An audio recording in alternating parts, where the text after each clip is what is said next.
ሰላም የተከበራችሁ ውድ ቤተሰቦች እንደምን ከርማችኋል? ለዛሬም እንደተለመደው በአዲስ ዝግጅት ወደ እናንተ ቀርበናል። የዛሬው ጽሁፋችንን የወሰድነው ከፍትሐ እትሞች መካከል በቁጥር 1 ላይ የሚገኘውና በሰለሞን ዋሲሁን የተጻፈውን የጀቤ ሚስጥር የተሰኘውን ጽሁፍ ይሆናል።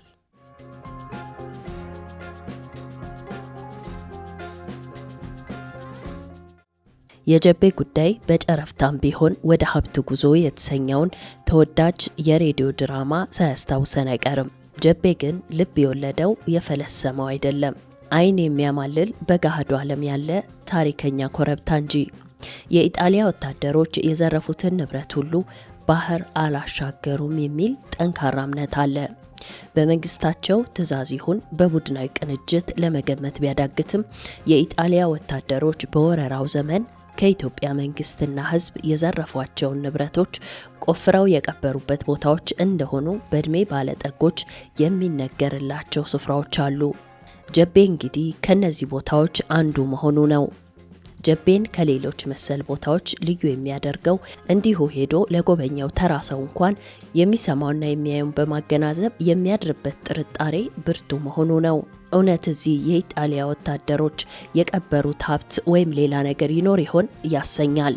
ጀቤ ከሶሬ ወረዳ ከሚያዋስነው ተራራማ የጀጁ ወረዳ ክፍል ውስጥ የሚገኝ መለስተኛ ኮረብታ ነው።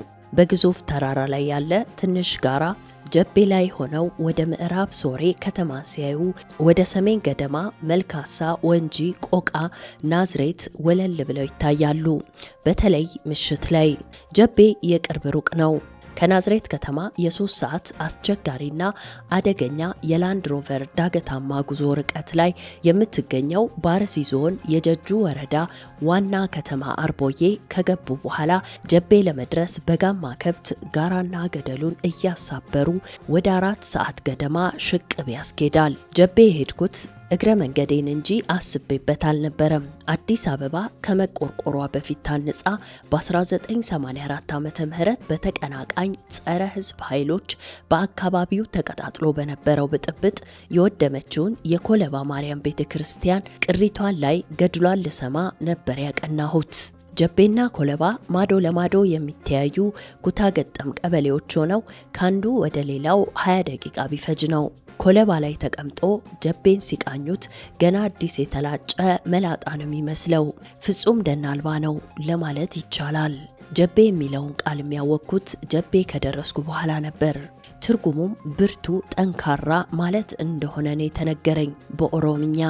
የግራኝ መሐመድ ፈረስ ከዚህ ኮረብታ ላይ ካደረበት ቀን ወዲህ ነው አሉ ጀቤ ስያሜውን ያገኘው አዛውንቶች እንዳጫወቱኝ።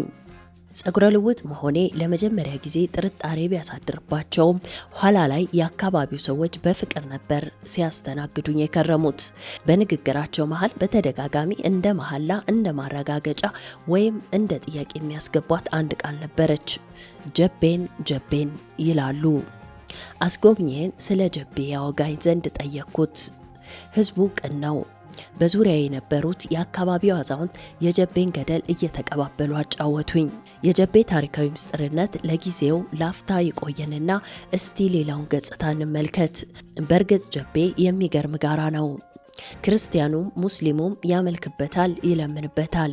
ክርስቲያኖች ጀቤ ላይ አውዱን ጠብቀው መስዋዕት የሚያቀርቡላት አድርባ አለቻቸው።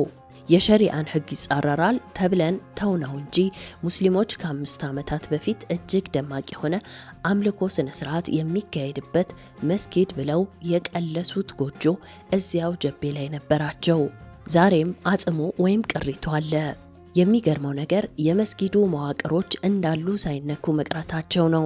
ደኑ አልቆ የማገዶ የጎጆ መቀለሻ ለሞፈር የሚሆን እንጨት እጦት እንዳለ በሚታይበት በጀቤ አካባቢ የዚህ ቤት ከነንጨቱ እንደቆመ እንዴት ቀረ ስል ያገኘሁት ምላሽ ህዝቡ መስጊዱን ቢተውም መስጊዱ የታነጸበትን እንጨት መንካት ለማንም የጀቤ ሰው የሚደፈር ድርጊት አለመሆኑ ነው። የጀቤ የአምልኮ ስፍራነት ከተነገረኝ በኋላ ለጥቆ የመጣው ወግ በእጅጉ ያብሰለሰለኝ በውስጡ ይዟል ስለተባለው ሚስጥር ነበር። የጀቤ ሰዎች እንደሚሉት ከሆነ ከ56 ዓመታት በፊት ኢጣሊያ ኢትዮጵያን በወረረችበት ወቅት የኢጣሊያ ወታደሮች ከጀቤ ጋራ ላይ ጉድጓድ አስቆፍረው የተቆፈረውን ጉድጓድ አስገንብተው ውስጡ ምንነቱ ያልታወቀ ዕቃ ቀብረውበታል። በወቅቱ 20 ዓመት የሆነኝ ነበር የሚሉት አቶ ኢዳኦ ጉደታ ሲናገሩ 2 ቀን ሙሉ በኃይል አስገድደው ሰብስበውን ትልቅ ጉድጓድ ጀቤ ላይ አስቆፈሩን። የጉድጓዱ አቆፋፈር የተለየ ነበር። መጀመሪያ ቀጥታ ወደ ታች በጥልቀት ቆፈርን። ከዚያ ደግሞ ወደ ጎን ቆፍሩ ብለው አዘዙን። እንደ ታዘዝነው ከቆፈርን ወዲያ ጉድጓዱ በሲሚንቶና በድንጋይ ተገነባ። በግንባታው ጊዜ ጣሊያኖቹ በሬዲዮ መገናኛ እየተነጋገሩ ነበር የሚሰሩት። ግንባታው ሲያልቅ ከእንግዲህ እዚህ እንዳትደርሱ ብለው አስጠንቅቀው አባረሩን ይላሉ። ጉድጓድ ከተቆፈረና በሲሚንቶ ከተገነባ በኋላ ጣሊያኖቹ ለሚስጥሩ ቅርበት አላቸው ያሏቸውን ባንዳዎችና ሌሎች ሰዎችንም ገድለዋል ይባላል። ጀቤ ጋራ ላይ የተቆፈረው ጉድጓድ ውስጥ ጣሊያኖች የቀበሩት ምን እንደሆነ የሚያውቅ ሰው በጭራሽ አላገኘሁም። አዛውንቶቹ እንደሚሉት ከሆነ የተቀበረው ዕቃ የመጣው በትልቅ የጭነት መኪና ነበር።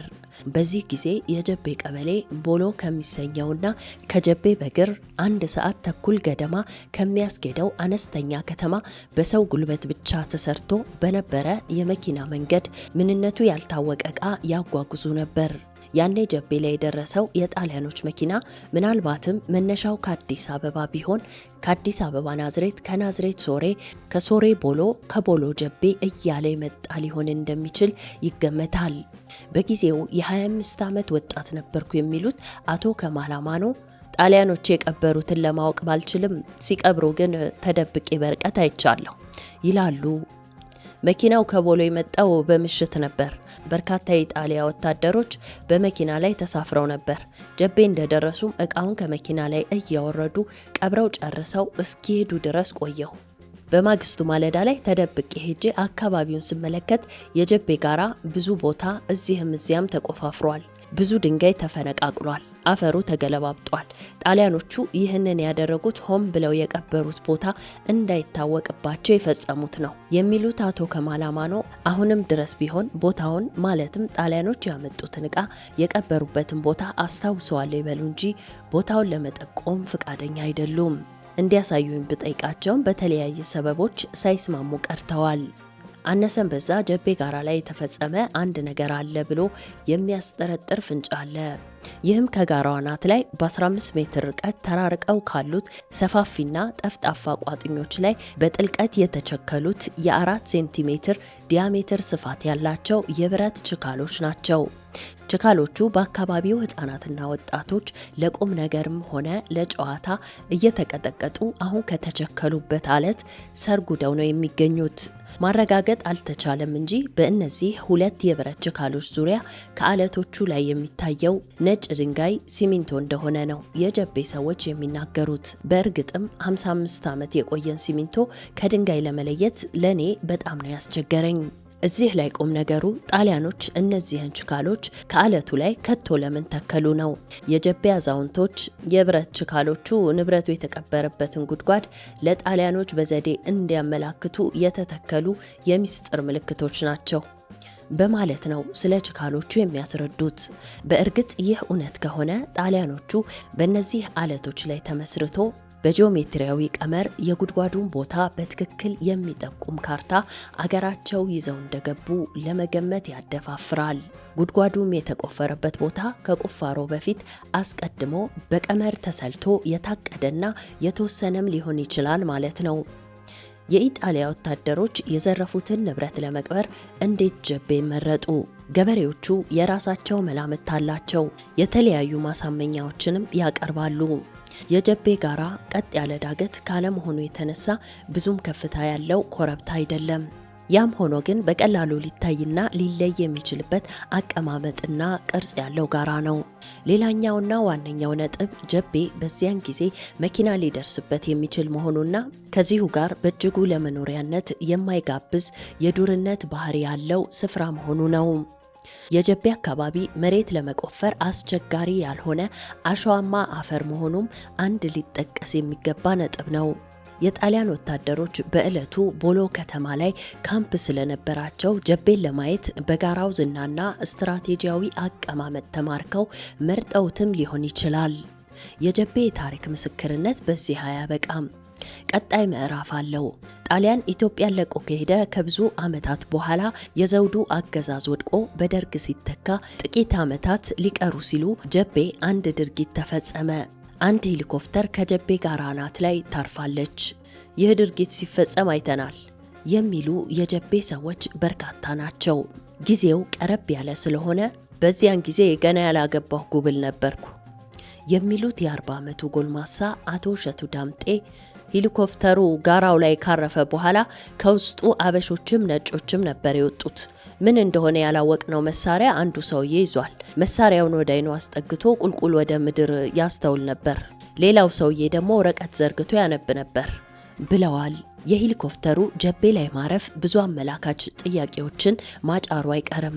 የጀቤ ሚስጥር በዘውዱ መንግስት ባለስልጣናት ዘንድ ተደርሶበት በሚስጥርነት ተይዞ የነበረ ይሆን? ወይስ እኒያ ሰዎች ሁኔታውን ይከታተል የነበረው ድርጅት ወይም መስሪያ ቤት የምሁራን ቡድኖች ነበሩ? ያልተመለሱ ጥያቄዎች ናቸው። ሄሊኮፕተሯ ስታርፍ የጀቤ ሰው ምን ምላሽ እንደሰጠ አንድ የጀቤ አዛውንት ሲናገሩ ከበን እናያቸው ነበር። ከጋራው ተቀብሯል ስለተባለው ነገር የምናውቀውን ያህል እንድንነግራቸው ጠየቁን። እኛ ግን ምንም አናውቅም ብለን ደበቅናቸው። በመጨረሻ የሚያዩትን ካዩ በኋላ ብዙም ሳይቆዩ ይህንን ቦታ በጭራሽ እንዳትደፍሩ፣ እጅግ አደገኛ ቦታ ነው ብለው ደጋግመው አስጠንቅቀውን መንኩራኩራቸውን አስነስተው ሄዱ ብለዋል። ጀቤ የተቀበረው የተዘረፈ ሀብት ሳይሆን የጦር መሳሪያና ቦምቦች እንደሆኑስ? የጀቤን ዳገት ለመሰርሰርና የተቀበረውን ዕቃ ለማውጣት ማንም ሰው እንዳይደፍር የሄሊኮፕተሯ ሰዎች የፈጠሩት የመከላከያ ተንኮል ብቻ እንደሆነስ? ዕቃው የተቀበረበትን ቦታ አውቃለሁ ያሉት አቶ ጀማል አማኑና ሌሎች አንጋፋ የጀቤ ሰዎች ስለ ጀቤ ሚስጥር ያንን ያህል እውቀት እያላቸው ፈጽሞ ቦታውን ለመድፈር እንደማይሞክሩ ያገታቸው ፍርሃት እንዳለ አንዳንድ አዛውንቶች አልሸሸጉም። ጣሊያን ንብረት ከቀበረ በንብረቱ ላይ ቦምብ ማጥመዱ የማይቀር ነገር ነው ይላሉ።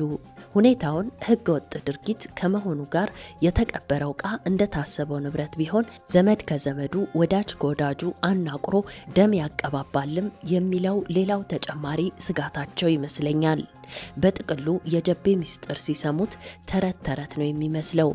የጀቤ ሚስጥር እውነት ይሁን ሐሰት፣ ታሪክ ይሁን አፈ ታሪክ መለየቱ እንግዲህ የሀብት አዳኞች ወይም ያገባናል የሚሉ ባለሙያዎች ፋንታ ይሆናል። የጀቤን እንቆቅልሽ ለመፍታት ጠንካራ መረጃዎች ያስፈልጋሉ።